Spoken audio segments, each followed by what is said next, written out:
خرید و فروخت کرتے وقت بعض اوقات بندہ فوراً قبول یا رد کرنے کی کیفیت میں نہیں ہوتا، بلکہ اس کو کسی کے ساتھ مشورہ کرنے یا سوچ و بچار کرنے کی ضرورت اور حاجت ہوتی ہے۔ تو اس صورتحال میں شریعت مطہرہ نے بندے کو ایک خیار دیا ہے، جس کو خیار شرط کہا جاتا ہے۔ خیار شرط کی تعریف ہے کیا؟ آئیے اس کو جانتے ہیں۔ خیار شرط یہ ہوتا ہے کہ خرید و فروخت میں ایک ایسا اختیار ہے، یہ خیار شرط، کہ جسے بائع یعنی بیچنے والا یا مشتری یعنی خریدنے والا یا دونوں معاہدے کے وقت یعنی سودا کرتے وقت یہ طے کر لیں کہ انہیں 3 دن یا 3 دن سے کم تک سودے کو برقرار رکھنے یعنی حتمی صورت دینے یا ختم کرنے کا حق حاصل ہوگا، تو اس خیار کو خیار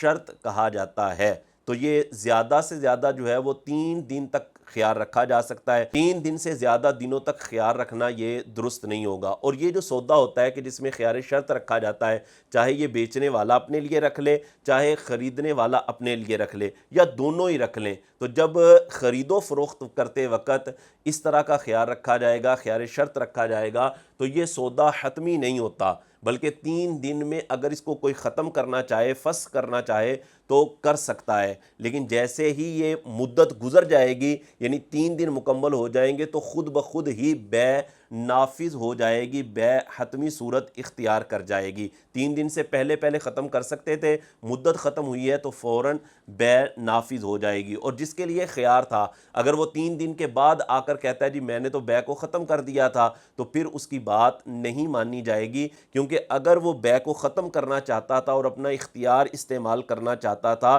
تو اسے چاہیے تھا کہ 3 دن کے اندر اندر اپنا خیار استعمال کرے، اور اگر وہ بیع کو ختم کر رہا تھا 3 دن کے اندر اندر تو اس پر لازم تھا کہ وہ اپنے فریق کو جو ہے وہ اطلاع دیتا کہ بھائی میں اس بیع کو نافذ نہیں کرنا چاہتا، میں اس بیع پر راضی نہیں ہوں، اطلاع دینا ضروری تھا۔ لیکن 3 دن کے بعد اگر آ کر وہ کہتا ہے کہ میں نے تو جناب ختم کر دیا تھا، تو پھر اس صورت میں اس کی بات نہیں مانی جائے گی۔ اور پھر اس میں ایک صورت یہ بھی ہوتی ہے کہ جس کے لیے خیار تھا، اس نے اگر خیار کے دوران وہ چیز جو خریدی گئی ہے یا بیچی گئی ہے اس میں کوئی ایسا تصرف کر دیتا ہے کہ جس کی وجہ سے اس کا واپس کرنا منع ہو جاتا ہے، یا ایسا تصرف کر دیتا ہے کہ جو اس بیع کی رضامندی پر دلالت کرتا ہے، تو بھی بیع نافذ ہو جاتی ہے۔ اس کی مثال جیسے کسی شخص نے موٹر سائیکل خریدی اور اس نے کہا بھائی میں یہ موٹر سائیکل خرید رہا ہوں اور مجھے 3 دن کا خیار ہے، اور 3 دن کے اندر اندر یہ بندہ کیا کرتا ہے، اس موٹر سائیکل کا آئل چینج کروا لیتا ہے،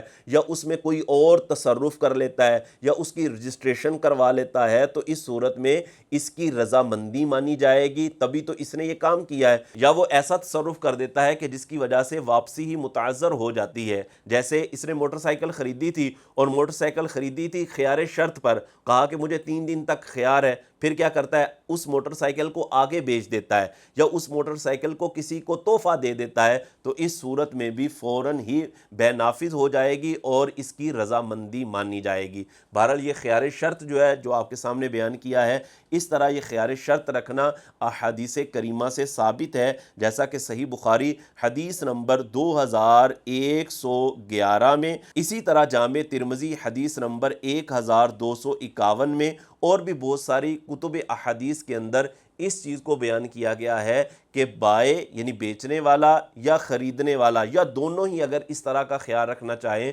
تو وہ خیال رکھ سکتے ہیں۔